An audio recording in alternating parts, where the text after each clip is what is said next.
তোমাতেই আসক্ত পর্ব ৩০ লেখক তানিশা সুলতানা। সুইজারল্যান্ডের ওয়েদার আজকে মারাত্মক রোম্যান্টিক এবং সুন্দর। এখানকার প্রকৃতি যেন নিজের রূপ প্রকাশ করতে উদ্ধৃত হয়েছে। সকাল থেকেই ঝিরিঝিরি বৃষ্টি পড়ছে। শীতের আমেজ কমে এসে একটু গরম গরম ভাব পড়েছে, তার মধ্যে ঝিরিঝিরি বৃষ্টি, দারুণ কম্বিনেশন। আদ্রিতা অ্যানিকে সাথে নিয়ে বসে আছে বারান্দায়। এক হাতে অ্যানির গায়ে হাত বুলিয়ে দিচ্ছে এবং অপর হাত গালে রেখে গভীর মনোযোগে বৃষ্টি বিলাস করছে। ছোট ছোট বৃষ্টির ফোঁটা আসমান হতে টুপটাপ করে জমিনে পড়ছে। মৃদু শব্দও হচ্ছে। বাংলাদেশের গ্রাম অঞ্চলে টিনের চালে বৃষ্টি পড়ে যেমন ঝমঝম শব্দ হয় তেমন নয়, এই শব্দ অন্যরকম। আদ্রিতা হাত এগিয়ে বৃষ্টি ছোঁয়ার বৃথা চেষ্টা চালায়, তবে ব্যর্থ হয়। অদ্ভুত ডিজাইনে তৈরি এই বাড়িখানা থেকে ইচ্ছে করলেই বৃষ্টি ছোঁয়া যায় না। তার জন্য দীর্ঘ পথ অতিক্রম করে রাস্তায় বেরোতে হবে।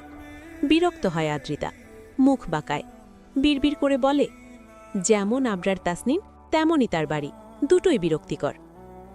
দূর পাহাড়ে দুজোড়া কপতি দুই হাত মেখে পরম শান্তিতে বৃষ্টিবিলাস করছে। দেখে বাঙালিই মনে হচ্ছে, কেননা মেয়েটি কালো রঙে থ্রি পিস পরা। সাধারণ সুইজারল্যান্ডের বাসিন্দারা থ্রি পিস পরে না। ওই ২-৪ জন বাঙালি জীবিকা নির্বাহের জন্য সুইজারল্যান্ডে পাড়ি জমায়, তারাই থ্রি পিস পরে। কপতির বৃষ্টিবিলাস করা এবং পাহাড়টা দারুণ সুন্দর, তবে আদ্রিতার কলিজা ঠান্ডা করার মতো না। কেননা বাংলাদেশের মতো সবুজে ঘেরা নয় এই পাহাড়। নেই কোনো ঝর্ণা, চা পাতার বাগানও নেই। আদ্রিতার মতে পাহাড় মানেই চায়ের বাগান। যদিও চা বাগানে যাওয়ার অভিজ্ঞতা খুবই কম তার। সেই ছোটবেলায় মায়ের সঙ্গে গিয়েছিল একবার। গোটা স্মৃতি ধরে রাখতে অক্ষম, তবে শুধু চা পাতা এবং আঁকাবাঁকা পথটুকুই মনে আছে। আহাহা, কি দারুণ ছিল মায়ের সাথে কাটানো মুহূর্তগুলো। অ্যানি মিউ মিউ শব্দ করে ওঠে। আদ্রিতা ভাবনার জগৎ থেকে বের হয়, তাকায় অ্যানির পানে, আদুরে ভঙ্গিমায় শুধায়, কি হয়েছে বাবু, খিদে পেয়েছে?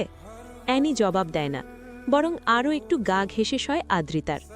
কোলের উপর মুখ রেখে পুনরায় চোখ বন্ধ করে। তখনই সিয়ামের আওয়াজ শুনতে পায় আদ্রিতা। উচ্চস্বরে আতিয়া বেগমকে ডাকছেন, আন্টি, ও আন্টি, কোথায় আপনি? দেখুন আমি এসেছি, কিছু খেতে দিন। বুকের ভেতরটা কেমন করে ওঠে আদ্রিতার। অদ্ভুত এক ভাবনায় শরীর কেঁপে ওঠে। মুখশ্রী লাল হয়ে যায় লাজে। আশ্চর্য ব্যাপার, মনে মনে বলে, পাগল আদ্রিতা, তুই কেন গলে যাচ্ছিস ওই বাজে লোকটার ফাঁদে? কেন নয়নজোড়া বন্ধ করলেই তাকে দেখিস? কেন বিছানায় গা এলিয়ে দিলে লোকটার ছোঁয়া অনুভব করিস? কেন তাকে আষ্টে পৃষ্ঠে জড়িয়ে ধরতে ইচ্ছে করে? পাগল আদ্রিতা, তুই কি ভুলে গিয়েছিস আবরার তাসনিন ব্যাড হয়? তুই আসিফ আদনানকে ভালোবাসিস? মনে মনে কথাগুলো আওড়ায় আদ্রিতা। পর মুহূর্তেই আবার মন বলে, আবরার তাসনিন ৫ দিন পরে বাড়িতে ফিরল, একটু দেখে আসা উচিত।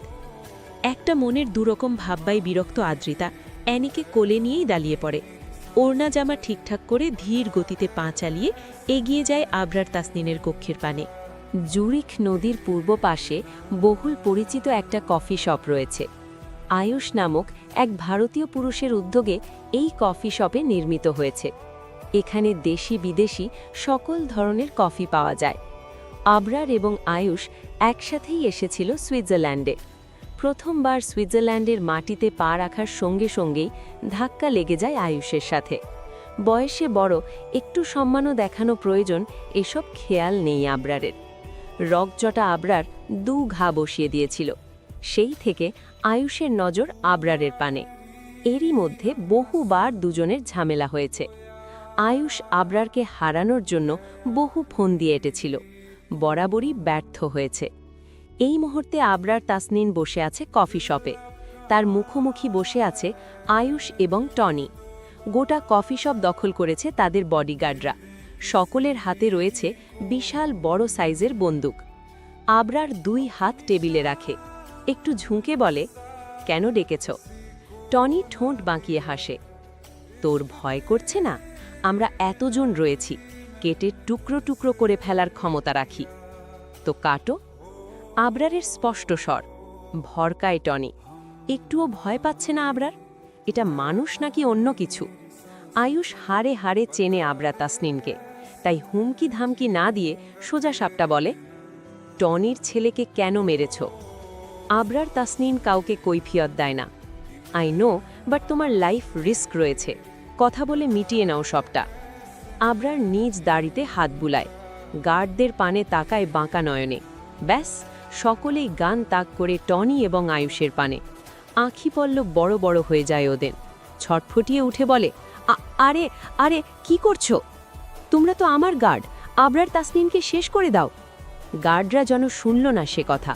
তাদের নয়ন আবরার তাসনিনের পানে অবদ্ধ, যেন সে অনুমতি দিলেই টনি এবং আয়ুষের চ্যাপ্টার ক্লোজ করে দেবে। আবরার দাঁড়িয়ে পড়ে, টেবিল হতে নিজের ফোন তুলে নিয়ে গম্ভীর স্বরে বলে, এটা ট্রেলার ছিল। আদ্রিতা চৌধুরীর পানে তাকালে, চোখ তুলে কুকুর দিয়ে খাওয়াবো। মাইন্ডেড। শেষের কথাখানা দাঁতে দাঁত চেপে বলে আবরার।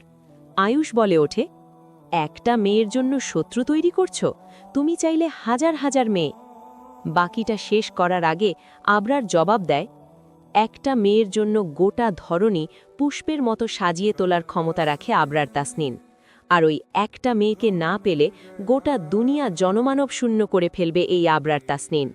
আগুন জ্বালিয়ে দেব। বলেই বড় বড় পা ফেলে চলে যায়। পেছন পেছন গার্ডগুলোও বেরিয়ে যায়। টনি বুকে হাত দিয়ে হাঁপাতে থাকে।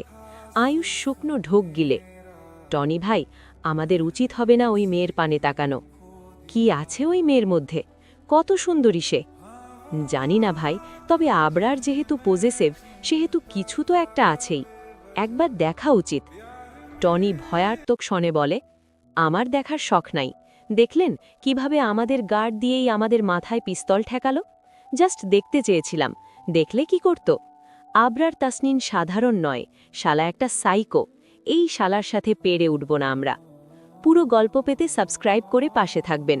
আর হ্যাঁ, পরের গল্প কোনটা চাই কমেন্ট করে জানান।